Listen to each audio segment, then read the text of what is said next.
الجايزة اللي قدامك دي جايزة بياخدها لاعب واحد سنويا من داخل قارة أفريقيا. بمعنى صح بيلعب في نادي داخل قارة أفريقيا.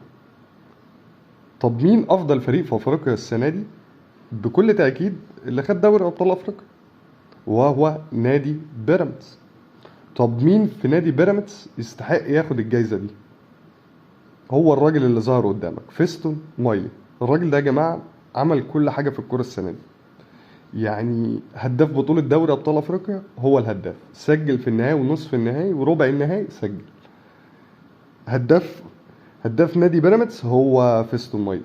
وفي بطولة كاس الانتر كونتيننتال الراجل ده قدر يسجل هاتريك في نادي الأهلي السعودي بطل آسيا.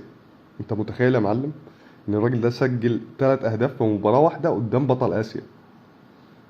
فبجد لو واحد تاني غير فيستون مايلي اخد الجايزة يبقى ظلم، وظلم علنا كمان.